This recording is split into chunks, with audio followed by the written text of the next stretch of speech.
Charles Bronson, not that one, is best known for his double hard bastard roles, trademark moustache, and speaking minimal dialogue in his films. During the 70s, there were a lot of tough guys on screen playing dirty cops, criminals, or gunslingers. His distinctive voice was impersonated by Hank Azaria as wise guy Raphael. Hey Mac, I'm only paid to drive. Prisoner Michael Gordon Peterson took on his name while bare-knuckle boxing. We're reviewing some slightly lesser-known films of a genuine tough guy who was an army corporal during World War II, and whose daily workout routine consisted of a cup of black coffee and bare-hand rope climbing.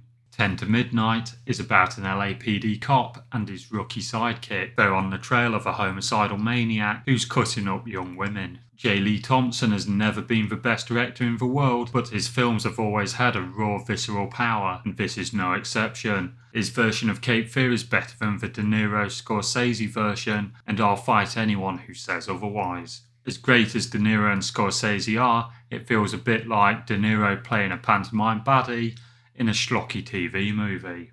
Thompson worked with Bronson multiple times. St. Ives, White Buffalo, Evil That Men Do, Murphy's Law, Death Wish 4, Messenger of Death, Kinjutei, Forbidden Subjects, and there's some great films in this list. 10 to Midnight is so 80s it hurts. Both Bronson and Thompson knew they weren't making Citizen Kane, and why Citizen Kane is regarded as a high watermark is beyond me. It's great on a technical level, but trust me, it's dull as fuck. There, I've said it. 10 to Midnight feels a lot like a slasher film mixed with a cop film, and I'm sure it was hugely influential on films such as Silence of the Lambs and Manhunter.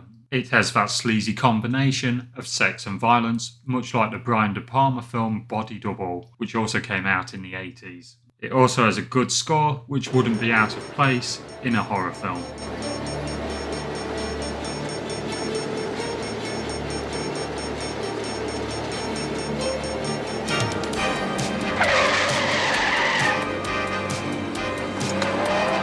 Violent City is a France-Italian co-production.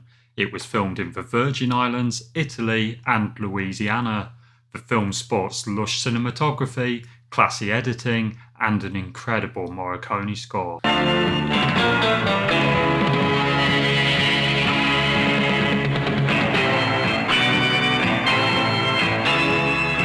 Not every Morricone score is good. Cop Killer anyone? The film tried to cash in on The Godfather in America, and other than the Italian gangster connection, the comparisons end there. Bronson is a contract hitman who gets double-crossed and has a mob hit put on him, and he vows bloody vengeance. It's a fairly standard Euro crime plot, but it's told with panache. It has a subtle performance by Charles Bronson before he became a household name in America and cemented his reputation as a versatile actor. The Mechanic stars Charles Bronson as a mechanic, and when I say mechanic, we're using it as a euphemism for a hitman or an assassin. Much like how in the film Leon the Professional, the term cleaner was used for an assassin. Bronson works for Mr. Big and has to carry out various hits, while at the same time, yuppie-type kid Jan Michael Vincent is his understudy, where he's teaching him the rules and the way of the hitman. Columbia Pictures originally wanted George C. Scott, and while George C. Scott has a physical presence, much like Bronson, Bronson lends himself better to this movie with a stoic coldness, which fits the persona of an assassin, not that I've ever met one. Jill Ireland also appears in this film, much like she appears in Violent City as well. She gives a cold, slightly clinical performance, but she definitely lends a bit of class to the film. And to be fair, it is a fairly classy film. Maybe not as classy as Violent City, but it's definitely got something to it. It might be lowish budget, but it doesn't in any way feel cheap. It's got an excellent score by one of Michael Winner's regular composers.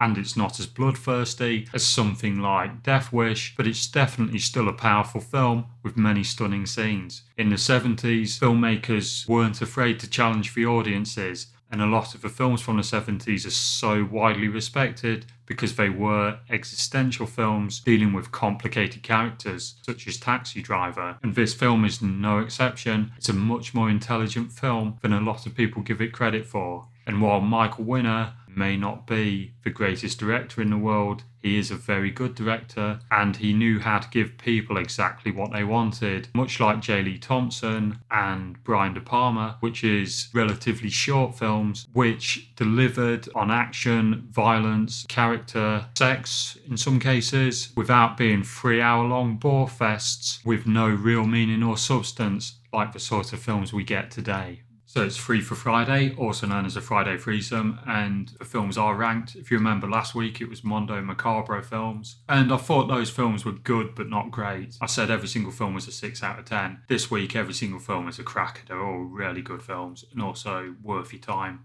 As I rate them, we have to have a worst film, and it pains me to say it, but it's Violent City. It is the most classy film on the list. It's the best edited. It's got an absolutely incredible Morricone soundtrack, without a doubt the best soundtrack out of them all. Very Italian in its feel, jangly guitars, slight electronic style. Reminded me a lot of stuff like Goblin soundtracks, and it is a very good film. For me, it was just a bit too slow at getting going. It has good introduction, reminded me a bit of a Bond film, and then it sags in the middle for a bit, and we have a great performance by Jill Ireland. Some say it's one of her career's best. And we also have Terry Savalas before he was in Kojak, who puts in a great performance, definitely comes across as being, if you like, the big bad boss. The ending is a great payoff, which I'm not going to give away plot spoilers, but it is a really well done scene. Like I say, just the middle section just kills it for me, but it is still a very good film. And then we have the middle ranking. It's tackiest, sleaziest film on the list. It's 10 to Midnight.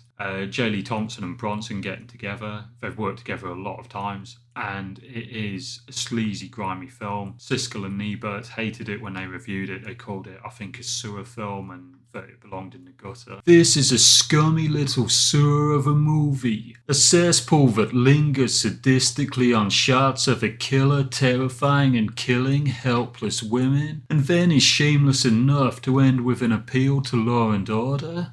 I disagree slightly. It is a tacky film. It is a violent film.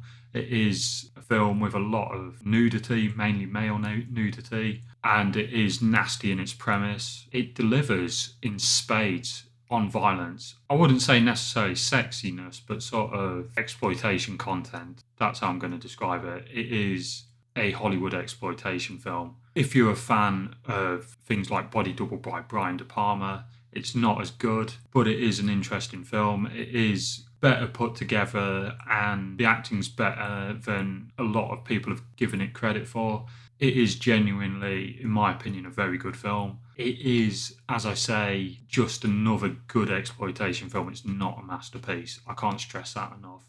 Another winner from Michael Winner. He delivers in spades with The Mechanic. It was remade in 2011 with Jason Statham, which suggests that the story still has something to offer new audiences. And it's about a hitman. We've seen hitman films countless times again. We've seen a hitman with his assistant, trainee, whatever, loads of times as well. But it does deliver. The least violent of the films featured. Very little in the way of sexuality, if any at all. But it is just a really solid film. Great performance from Bronson before he became at the height of his powers in Hollywood. This was like when he was just at the cusp. Jill Ireland, as I say, not a best performance, but good enough. It's just an underwritten role. Jan Michael Vincent, absolutely great in it. Perfect as the yuppie kid. He reminded me of something out of like a Bret Easton Ellis novel. It's a shame he's not been like an A-lister as such, because you can tell he's got the talent. A really well put together film. Far better than I expected it to be. I was expecting like a third rate, almost like a TV movie with bad production values, but I was really pleasantly surprised. It's not a grimy, sleazy film, but it's also not a pleasant film. Bronson's fine acting, Winner's fine direction. Also, you